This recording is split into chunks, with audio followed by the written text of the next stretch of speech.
প্রিয় ছাত্রছাত্রীরা, আমরা জানি যে তোমাদের স্কুল বন্ধ আছে, প্রিয় শিক্ষকদের ক্লাস থেকে বঞ্চিত হচ্ছ। আমরা সেই তোমাদের অসুবিধাটা পুষিয়ে নেওয়ার জন্য জেলা প্রশাসনের তরফ থেকে তোমাদেরই প্রিয় শিক্ষকদের মাধ্যমে বিভিন্ন বিষয়ে কন্টেন্ট তৈরি করে তোমাদের উদ্দেশ্যে আমরা পাঠাচ্ছি। আমরা ইউটিউব চ্যানেল, ফেসবুক পেজ, আমাদের লোকাল লিস্ট চ্যানেলে এগুলো প্রচার করার ব্যবস্থা করছি। আশা করি তোমরা সেগুলো দেখে শুনে তোমাদের যে প্রিয় শিক্ষকদের ক্লাসকে এনজয় করো। বাসায় বসে থেকে তোমাদের যে বিষয়ভিত্তিক পড়াশোনাগুলো আছে সেগুলো চালিয়ে যাও। বাসায় থাকো, সুস্থ থাকো, তোমাদের জন্য শুভকামনা।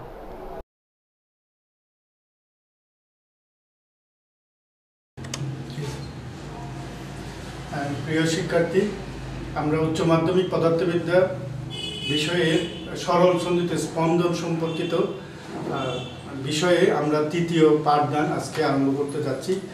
তোমরা ইতিমধ্যেই আমরা সরল সন্ধিত স্পন্দনের সমীকরণগুলো নিয়ে আলোচনা করছিলাম। যে আলোচ্য বিষয়গুলো আমরা আজকে বোর্ডে দেখানো হচ্ছে। সরল সন্ধিত স্পন্দন গতিসম্পন্ন কণার সরণ x = sin omega t plus delta, beg b = omega a cos omega t plus delta অথবা omega × √a² - x²। একটা সময়ের সাথে নির্ভরশীল আর একটা সরণের সাথে নির্ভরশীল। একইভাবে ত্বরণ a = -omega² a sin omega t plus delta অথবা -omega² x। বিভব শক্তি u = ½ k a² sin² omega t plus delta অথবা ½ k a²। একইভাবে গতিশক্তি ½ k a² cos² omega t plus delta অথবা ½ k a² - x²। এবং মোট যান্ত্রিক শক্তি হলো বিভব শক্তি প্লাস গতিশক্তি সমান এই দুটো যোগ করলে আমরা কি পাই? ½ k a² পাই। এবং এটা একটা কি রাশি? ধ্রুব রাশি, সব সময় ধ্রুবক থাকে। তাহলে সরল সন্ধিত স্পন্দন গতিসম্পন্ন কণার যে বিষয়গুলো আমরা এর আগের দুইটা ক্লাসে আমরা আলোচনা করেছিলাম তার একটি সারসংক্ষেপ হলো এটা। এবং তাদের সর্বোচ্চ বেগ ওমেগা a, সর্বোচ্চ ত্বরণ -omega², সর্বোচ্চ বিভব শক্তি ½ k a², গতিশক্তি ½ k a² ইত্যাদি। এখানে কোন রাশিটার নাম কি কি এগুলো আমরা বিস্তারিত এখানে দেওয়া আছে। এগুলো আমরা গত দ্বিতীয় ক্লাসে আমরা একটা চার্টের মাধ্যমে কি দেখিয়েছিলাম। তোমরা দ্বিতীয় ক্লাসটি একটু দেখে নেবা, আবার যারা ইতিমধ্যে দেখোনি। আমরা এই বিষয়গুলোর উপরে আমরা আজকের আলোচনা সীমাবদ্ধ রাখবো। এই সমীকরণগুলোকে আমরা কিভাবে ব্যবহার করতে পারি সেই বিষয়ে আলোচনা করব। এবং এই সমীকরণের উপরে আমরা কতগুলো গ্রাফ আমরা এঁকে দেখাবো। এই গ্রাফগুলো কীরকম হয়, প্রত্যেকটা রাশির এক একটা গ্রাফ আছে। আমরা এই গ্রাফগুলো নিয়ে একটা একটা করে আলোচনা করব। সুপ্রিয় শিক্ষার্থী, আমরা প্রথমে যেটা নিয়ে আলোচনা করব সেটা হলো সরণ বনাম সময়ের গ্রাফ। তাহলে আমরা এই বিষয়গুলো একটু মুছে নিই। তোমরা নিশ্চয়ই ইতিমধ্যে এটা লিখে নিয়েছো।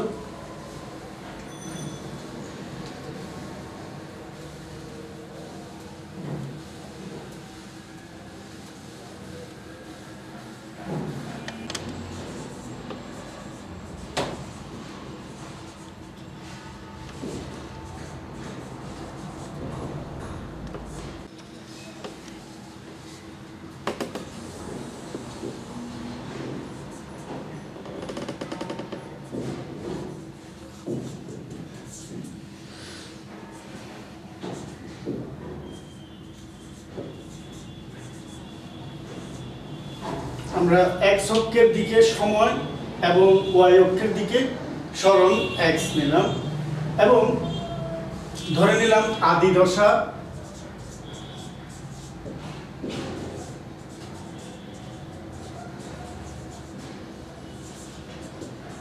ডেল্টা = 0।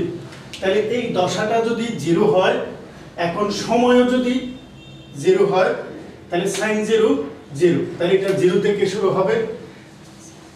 সময় যত বাড়বে সাইনের মান তত বাড়তে থাকবে। সর্বোচ্চ সাইনের মান 1। তাহলে এটা 1 হলে এটা সর্বোচ্চ মান a হবে। তাহলে এই গ্রাফটা হবে একটা সাইন কার্ভের মতো,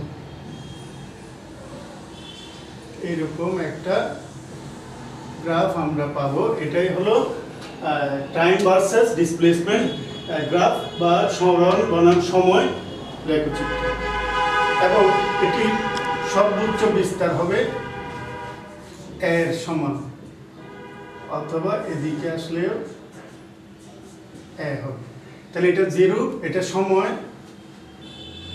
মোট পর্যায়কালের অর্ধেক, আর এটা হলো মোট পর্যায়কাল। তাহলে আমরা একটা গ্রাফ থেকেও এই ইনফরমেশনগুলো আমরা পেয়ে যেতে পারি। এখান থেকে এই পর্যন্ত যে সময়টা দেয়া থাকবে এটা হলো পর্যায়কাল, আর এখান থেকে এই দূরত্বটা হলো তার বিস্তার। তাহলে আমরা এটা যে কোনো উদ্দীপকের মধ্যে এই গ্রাফটা ব্যবহার করেও একটা সরল সন্ধিত স্পন্দন গতি সম্পন্ন কণার বিস্তার এবং পর্যায়কাল আমরা এখান থেকে গ্রাফ থেকে পেয়ে যেতে পারি। তাহলে সরল বনাম সময় লেখচিত্র থেকে আমরা এই বিষয়গুলো পরিষ্কার করতে পারি। একইভাবে আমরা 2 নাম্বার গ্রাফটা দেখি।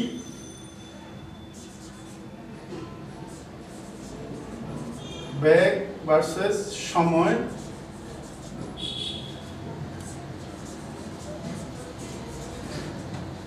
আমরা জানি বেগ b সমান minus omega a cos omega t plus delta. তাহলে এখানেও যদি আদি দশা শূন্য ধরা হয়, আমরা যদি এখানে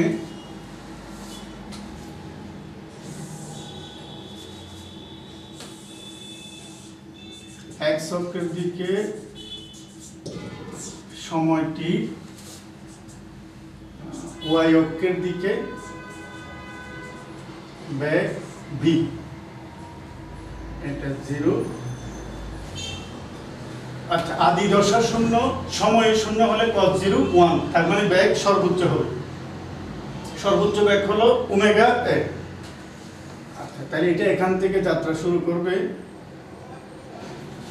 এই cos কার্ভটা এইভাবে যাবে, এই জায়গাটা হলো ওমেগা a, এবং আবার এদিকে এসে এদিকেও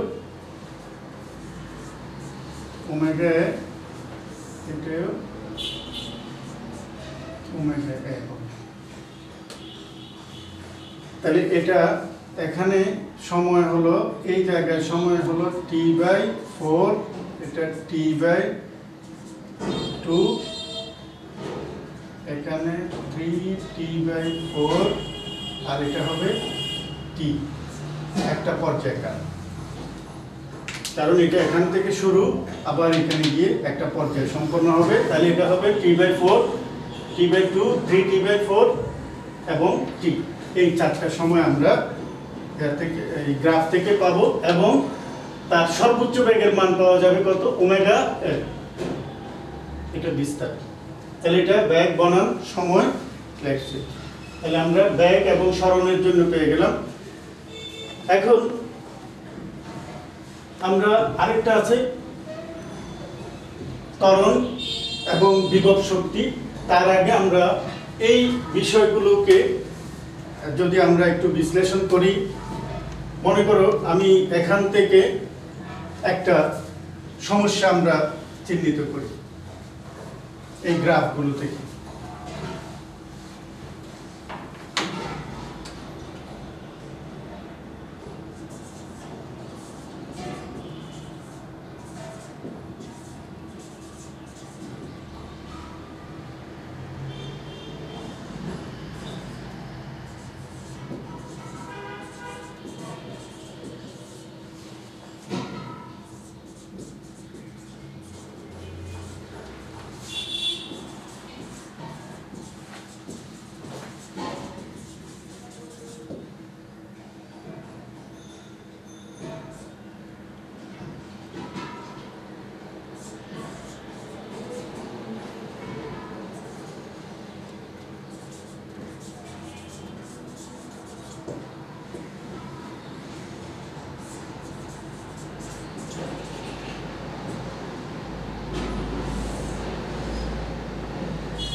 প্রিয় শিক্ষার্থীরা দেখে নাও, এই গ্রাফটাতে আমি দুইটা ইনফরমেশন এখানে দেয়া হলো যে উদ্দীপকে, একটা হলো 2 সেন্টিমিটার পার সেকেন্ড আর একটা হলো 3 সেকেন্ড।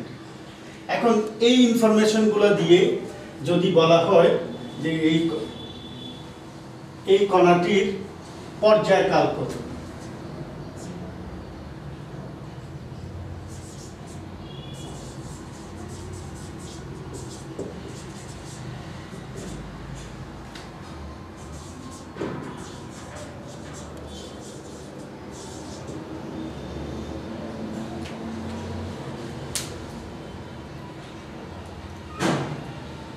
তাহলে পর্যায়কাল কত? 2 নাম্বার দেখুন,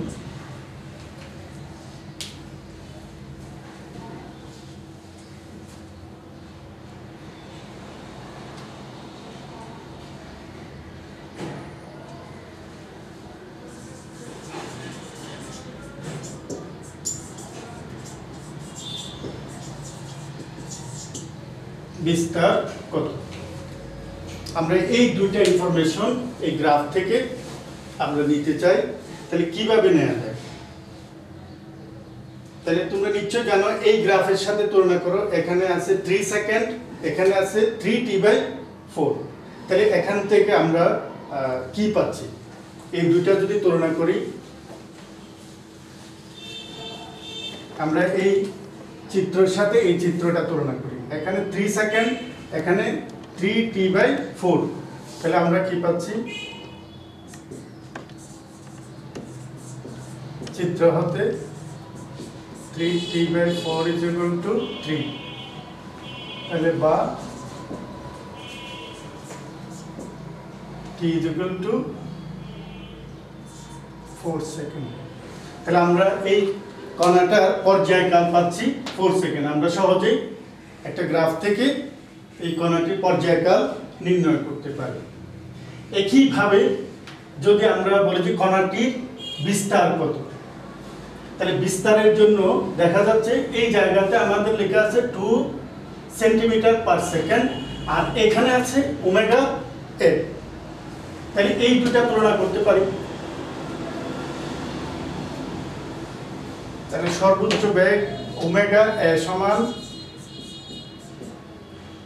2 সেন্টিমিটার পার সেকেন্ড, বা ওমেগা সমান আবার twice pi by capital T into a সমান 2। তাহলে এই জায়গা থেকে t এর মান আমরা জানি এবং পাই এর মান জানি। তাহলে আমরা এটা একটু মুছে লিখি,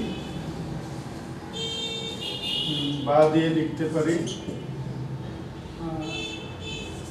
2 pi by t এর মান পর্যায়কাল আমরা পেয়ে গেছি 4 into a সমান 2।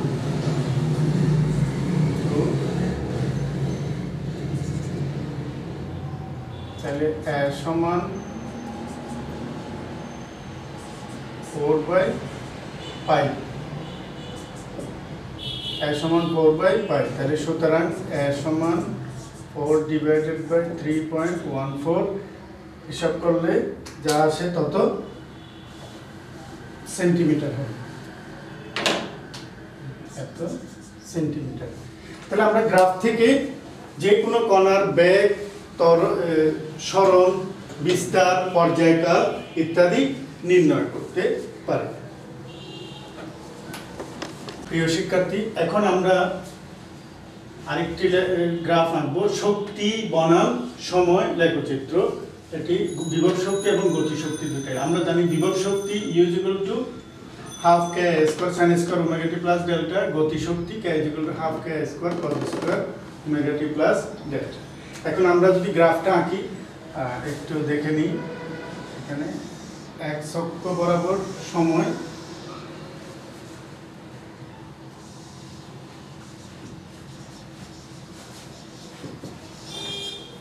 টি আর y অক্ষ বরাবর শক্তি।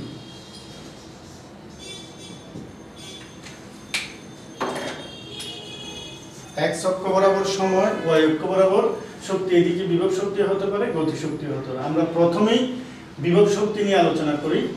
এখানে ধরে নিলাম ডেল্টা আদি দশা, ডেল্টা ইজ ইকুয়াল টু 0।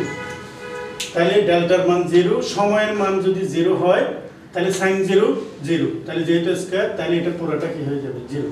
তাহলে যা শুরু হবে এটা এখান থেকে। এখন আমরা এই গ্রাফটা আসলে আমি এখানে একটা আগে ডট লাইন টেনে দিই, সর্বোচ্চ মান এতটুকু হতে পারে। তাহলে গ্রাফটা আসলে যাবে এরকম করে, এখান থেকে গিয়ে সর্বোচ্চ মানে পৌঁছবে, গিয়ে আবার এইভাবে নেমে আসবে,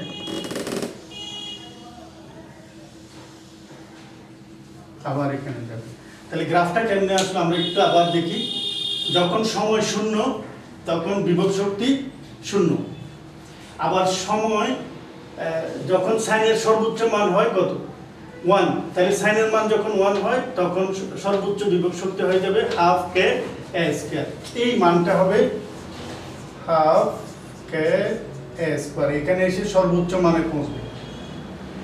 আবার সাইনের মান 0, এখানে এসে 0 হবে, আবার সাইনের মান সর্বোচ্চ হবে এখানে গিয়ে, আবার এখানে গিয়ে সর্বনিম্ন হবে।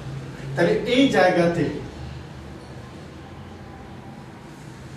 এই মানটা হবে t/2 আর এই মানটা হবে t/4। তাহলে এখানে t/4 হলো, দেখো এখানে ওমেগা সমান, আমরা একটু দেখে নিই, ওমেগা টি সমান ওমেগা হলো twice pi by capital T into T এর মান যদি t/4 হয়,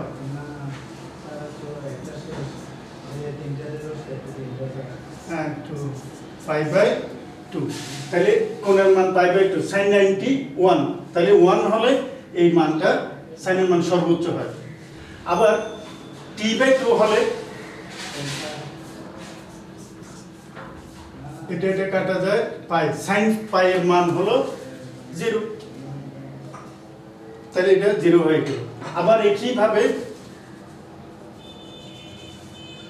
এই জায়গায় হলো 3t/4, যদি আমরা এখানে 3t/4 দিই এই মানটা আসবে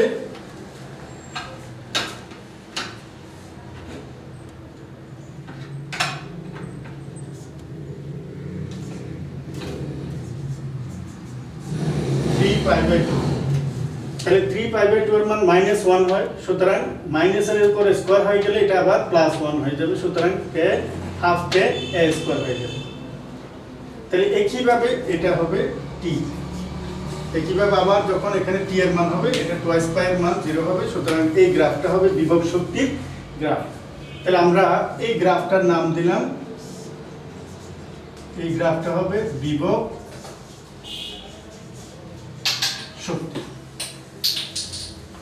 একইভাবে আমরা যদি গতি শক্তির গ্রাফটা আঁকি, তাহলে যখন t এর মান 0 হবে cos 0 1, ফলে এটা সর্বোচ্চ হবে। গতি শক্তির গ্রাফটা এইভাবে এখান থেকে যাত্রা শুরু করবে, এই এখানে গিয়ে এই জায়গায় আসবে এবং এটা এখানে এই সর্বোচ্চ বিন্দুতে যাবে, আবার এখানে যাবে এবং এখান থেকে এটা এখানে যাবে। তাহলে দেখা যাচ্ছে যখন সাইনের মান সর্বোচ্চ কজের মান সর্বনিম্ন, কজের মান যখন সর্বোচ্চ সাইনের মান সর্বনিম্ন, তার ঠিক উল্টা দিকে এটার একটা মিরর রিফ্লেকশন এখানে সৃষ্টি হবে। এটার নাম হলো গতিশক্তি। এই গ্রাফটা হবে গতিশক্তি।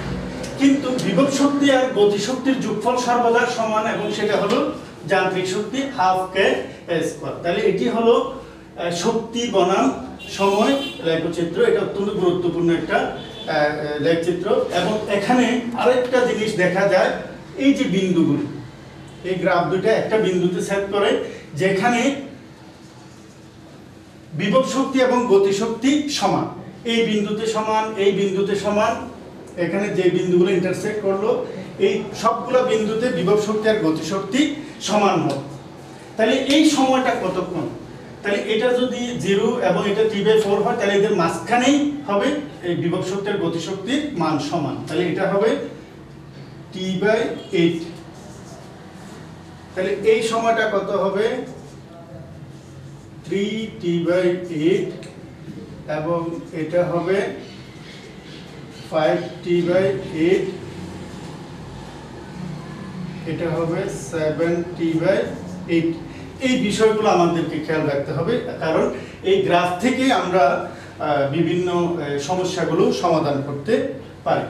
তাহলে একটা যদি শক্তি বনাম সময় লেখচিত্র দিয়ে আমরা একটা গ্রাফ দেয়া থাকে, তাহলে এই গ্রাফ থেকেও আমরা তার গতি শক্তির অনেকগুলো ইনফরমেশন আমরা পেয়ে যেতে পারি। তাহলে এই গ্রাফের উপরে আমরা এখন একটি সমস্যা সমাধান করব। দেখি আমরা এই সমস্যাটা কিভাবে করা যায়।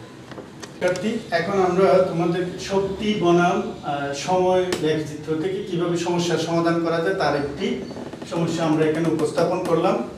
দেখি আমরা এর আগের যে চিত্রটা আমরা দেখালাম তার সাথে এই চিত্রটার একটা তুলনা করে আমরা এই সমস্যাগুলো সমাধান করতে পারি কিনা।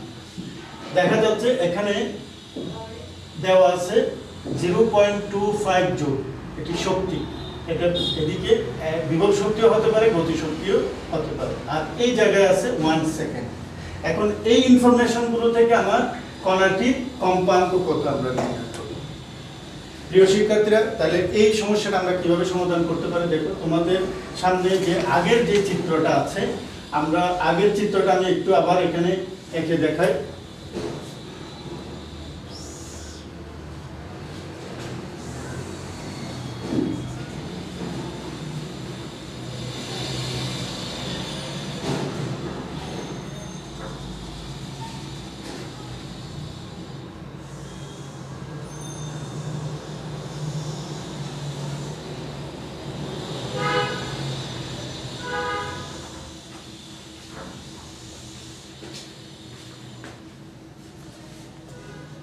আমাদের এই চিত্রটা মনে রাখতে হবে। এখানে ছিল T/8, এটা 0, T/4, 3T/8,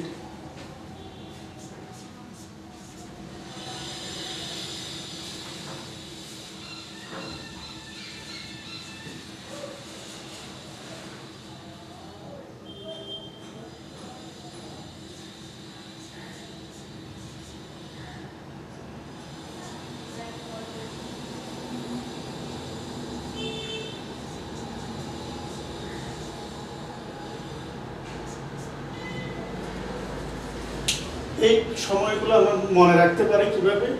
T/8, 2T/8, 3T/8, 4T/8, 5T/8, 6T/8, 7T/8, 8T/8। That means এটাকে আমরা যদি এইভাবে লিখি তাহলে সহজে এই রাশিগুলো আমরা পেয়ে যাব। অর্থাৎ 1, 2, 3, 4, 5, 6, 7, 8, 8 ভাগে ভাগ করলে যে সময়টা এই পর্যন্ত হলো টোটাল পর্যায়কাল। তাহলে এই চিত্রটা আমাদের খুব ইম্পর্টেন্ট। তাহলে এটার সাথে আমরা যদি এটা তুলনা করি, তাহলে এখানে দেখা যাচ্ছে যে বিন্দুতে 1 সেকেন্ড, এখানে সেটা কত? T/4 পর্যায়কাল, T/4। তাহলে আমরা গ্রাফ থেকে কি পাচ্ছি? T/4 = 1 second. তাহলে আমরা সহজে পর্যায়কাল আমরা বের করতে পারি।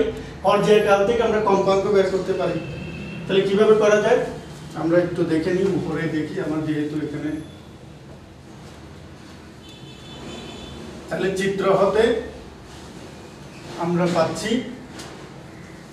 এই জায়গাটা T/4 = 1 সেকেন্ড। তাহলে T/4 = 1, সুতরাং T = 4 সেকেন্ড। তাহলে কম্পাঙ্ক f = 1/t সমান 1/4 সমান 0.25 হার্টজ। তাহলে এই কণাটির কম্পাঙ্ক হলো 0.25 হার্টজ। এইভাবে আমরা সহজে বের করতে পারি। দ্বিতীয় প্রশ্নটা ছিল কণাটির বিস্তার কত, বিস্তার নির্ণয় করো। আচ্ছা, এখানে আমাদের এই জায়গাতে ছিল কত, হাফ কে স্কয়ার। এখানে কেটা হলো বল ধ্রুবক আর এটা হলো বিস্তার। তাহলে এটার সাথে এটার তুলনা করা যায়। এটা সর্বোচ্চ গতিশক্তি 0.25 জুল আর এখানে সর্বোচ্চ শক্তি হলো হাফ কে স্কয়ার। তাহলে আমরা 2 নম্বরের জন্য এই রাশিটার যদি আমরা তুলনা করি, খ নম্বরের ক্ষেত্রে হাফ কে স্কয়ার = 0.25 জুল, কিন্তু হাফ কে সমান m ওমেগা স্কয়ার স্কয়ার = 0.25। কেন আমরা এটা লিখলাম? আমাদের নিশ্চয়ই জানা আছে যে ওমেগা স্কয়ার = k/m, সুতরাং k = m ওমেগা স্কয়ার। আচ্ছা, তাহলে এখন m এর মান হলো 5 গ্রাম আর ওমেগার মান কত হবে? ওমেগা হলো কৌণিক কম্পাঙ্ক। তাহলে আমরা এখানে আরেকটু লিখি, হাফ m ওমেগা সমান twice pi by capital T whole square square = 0.25। তাহলে আমরা এটা মুছে ফেলি। এখন এখানে আমরা যদি মানগুলো বসাই, হাফ m এর মান 5 গ্রামের অর্থ হলো 0.005 KG into 4 pi square divided by t square s square = 0.25। এখানে t এর মান বসাই দিলে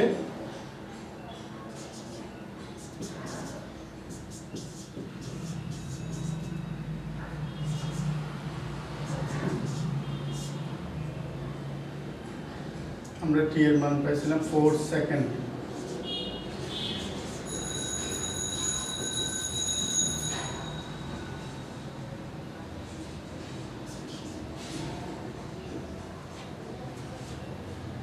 সবগুলো হিসাব করে আমরা এখান থেকে a স্কয়ার তথা এর মান হিসাব করা যায় এবং এটা আসবে মিটার এককে।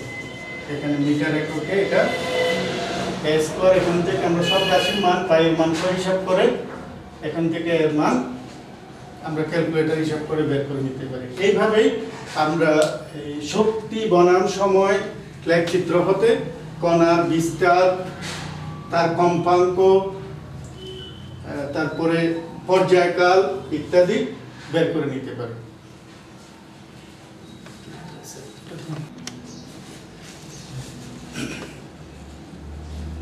প্রিয় শিক্ষার্থী, এখন আমরা আবার দেখব শক্তি বনাম সরণ লেখচিত্র। আমরা জানি শক্তি, বিভব শক্তি = হাফ কে x স্কয়ার এবং গতি শক্তি k = half K a square minus x square. এখন x অক্ষের দিকে সরণ এবং y অক্ষের দিকে শক্তি নিয়ে যদি আমরা গ্রাফটা আঁকি, আমরা প্রথমে দেখি গতি শক্তি। তাহলে গতি শক্তি x এর মান যদি 0 হয় তাহলে গতি শক্তি হবে হাফ কে a স্কয়ার। তাহলে এই যে 0 যখন হবে এটা হবে হাফ কে a স্কয়ার, এখানে থাকবে তার গতি শক্তিটা।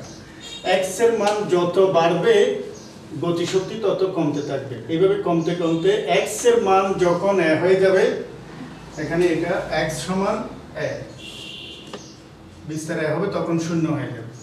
আবার যদি উল্টা দিকে x সমান মাইনাস a হয় তাও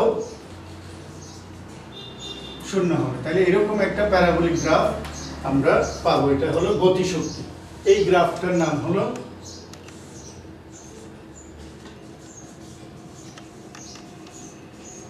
গতি শক্তি। অনুরূপভাবে আমরা বিভব শক্তির গ্রাফটা যদি আঁকতে যাই, তাহলে এখানে দেখা যাচ্ছে এই x এর মান যখন 0 তখন বিভব শক্তি 0, তাহলে এটা এখানে শুরু। x এর মান যখন a হবে বিভব শক্তি হবে হাফ কে a স্কয়ার, তার মানে এখানে চলে যাবে x এর মান a হলে। তাহলে x এর মান a হলে এটি এখানে যাবে, তাহলে এটা 0 থেকে এইভাবে ঘুরে এই জায়গায় যাবে। আবার মাইনাস a হলেও এই পাশে চলে আসবে, এটা এইভাবে ঘুরে, অর্থাৎ এটার উল্টো একটা গ্রাফ পাওয়া যাবে। তাহলে এই গ্রাফটা হলো, এটার নাম হলো বিভব শক্তি।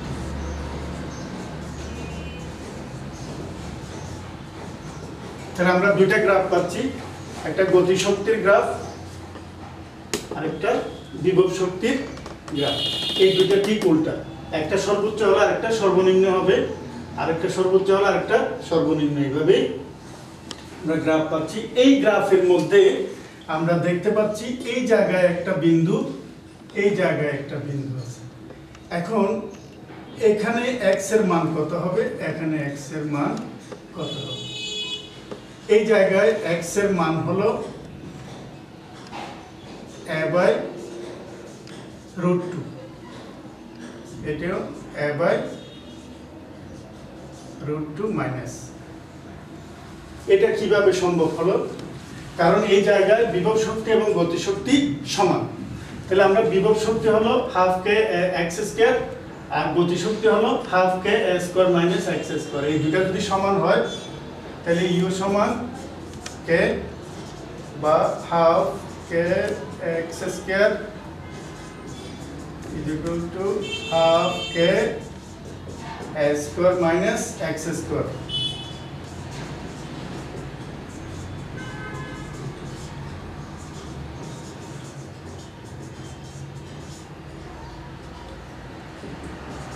সুতরাং x is equal to a/√2। তাহলে সরণ যখন a/√2 হবে তখন বিভব শক্তি এবং গতি শক্তি সমান হবে, এটা আমাদের মনে রাখতে হবে। তাহলে যেই বিন্দুতে যে সরণ, কোনো কণার সরণ যদি a/√2 হয় তাহলে তার বিভব শক্তি এবং গতি শক্তি সমান হবে। তাহলে এটি হলো শক্তি বনাম সরণ লেখচিত্র। এই গ্রাফ থেকেও আমরা বিভিন্ন সমস্যার সমাধান করতে পারি। প্রিয় শিক্ষার্থী, আমরা এখন দেখতে পাচ্ছি যে একটি এই শক্তি বনাম সরণ লেখচিত্রের উপরে একটি সমস্যা আমরা দেখতে পাচ্ছি। 2 গ্রাম ভরের একটি সরল সন্ধিত স্পন্দন গতি সম্পন্ন কণার শক্তি বনাম সরণ লেখচিত্র আমরা এখানে দেখতে পাচ্ছি। x অক্ষের দিকে সরণ, y অক্ষের দিকে শক্তি নিয়ে আমরা এখানে দুইটা পয়েন্ট পাচ্ছি, দেখা আছে এখানে 0.2 জুল শক্তি সর্বোচ্চ আর এখানে 4 সেন্টিমিটার এই জায়গায় দেখা আছে। এখন এই ইনফরমেশনগুলো থেকে আমরা এই তিনটা প্রশ্নের উত্তর খুঁজে পাই কিনা একটু দেখি। 1 নম্বর প্রশ্ন হলো কণাটির বিস্তার নির্ণয় করো, 2 নম্বর হলো কণাটির বল ধ্রুবক নির্ণয় করো, 3 নম্বর হলো পর্যায়কাল নির্ণয় করো। আমরা এই ইনফরমেশনগুলো যদি এই গ্রাফ থেকে খুঁজে পাই কিনা দেখি। তাহলে এই গ্রাফ থেকে যদি আমরা খুঁজতে যাই ইনফরমেশনগুলো, আমরা আগের যে গ্রাফটা ছিল সেটার সাথে আমরা একটু তুলনা করি। তাহলে আমরা দেখতে পাচ্ছি এখানে বিস্তার, এখানে দেখো এই জায়গাতে আছে a/√2, তাহলে কণাটার বিস্তার হলো a/a, এটা রুট এই জায়গায় হলো a/√2, তাহলে তার জায়গায় আছে 4 সেন্টিমিটার। তাহলে আমরা 1 নম্বরের জন্য কি লিখতে পারি, ক নাম্বার গ্রাফ থেকে পাচ্ছি a/√2 is equal to 4 centimetre. তাহলে সুতরাং a is equal to 4√2 centimetre. তাহলে আমরা এখানে সহজেই এখান থেকে তার মান বের করে নিতে পারি। খ নাম্বার বল ধ্রুবক, তাহলে আমরা এখানে পাচ্ছি হাফ কে a স্কয়ার আর 0.2 জুল। তাহলে এটা আমরা মিটারে নিয়ে যেতে পারি, মিটারে নিয়ে গিয়ে আমরা এটা জুলের সাথে যদি তুলনা করি তাহলে কত পাচ্ছি, half K a square is equal to 0.2 joule.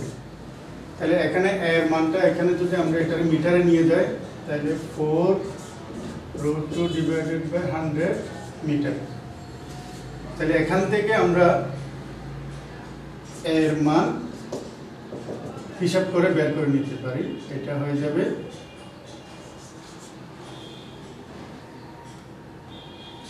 দেখে কে এর মান বের করবো আমরা। এর মান দেওয়া আছে, বল ধ্রুবক কে ইকুয়াল টু দেওয়া আছে এবং এটার একক হবে নিউটন পার মিটার। আমরা এখান থেকে ক্যালকুলেটর হিসাব করে এই মানটা বের করে নিতে পারি। গ নাম্বার হলো পর্যায়কাল। তাহলে আমরা পর্যায়কাল কিভাবে নির্ণয় করা যায়? একই রকম এখান থেকে m omega square equal to k। তাহলে আমরা যখন k এর মান পাবো এখান থেকে m twice pi by capital T whole square equal to k। তাহলে m এর মান হলো 2 গ্রাম, এই 2 গ্রাম। T এর মান আমরা বের করব, এই T এর মান বের করব, k এর মান আমরা এখান থেকে বসাবো। তাহলে m এর মান এবং k এর মান বসিয়ে আমরা পর্যায়কালের মান হিসাব করে বের করতে পারি। তাহলে এইভাবেই আমরা যে কোনো গ্রাফ থেকে শক্তি বনাম সরণ লেখচিত্র থেকে আমরা বিভিন্ন রাশিগুলো বের করতে পারি। তাহলে তোমাদের মনে রাখতে হবে যে আমরা যেই গ্রাফগুলো আমরা আজকে আলোচনা করলাম এই গ্রাফগুলো থেকেও বিভিন্ন ধরনের সমস্যা আসতে পারে। তাহলে এই সমস্যাগুলো সমাধান করার জন্য আমাদের মূল গ্রাফগুলো দেখতে হবে, এখানে কোন পয়েন্টটাতে কি দেওয়া আছে সেটার সাথে আমার প্রদত্ত গ্রাফের একটা তুলনামূলক সম্পর্ক বা তুলনা করলে আমরা এই বিষয়গুলো সম্পর্কে আমরা ধারণা পাবো। আমরা আশা করি যে তোমরা গ্রাফের যে বিভিন্ন ধরনের সমস্যাগুলো থাকবে, উদ্দীপক থাকবে, এই গ্রাফ থেকে সমস্ত ইনফরমেশনগুলো আমরা এইভাবে তুলনা করে যে কোনো ধরনের সমস্যা আমরা সমাধান করতে পারবো। আজকে এই পর্যন্ত থাকবে। প্রিয় শিক্ষার্থীরা, আগামীবার আবার দেখা হবে, আমরা আরেকটি বিষয় নিয়ে আলোচনা করব। আজকের মতো এখানে শেষ করছি। সবাইকে ধন্যবাদ।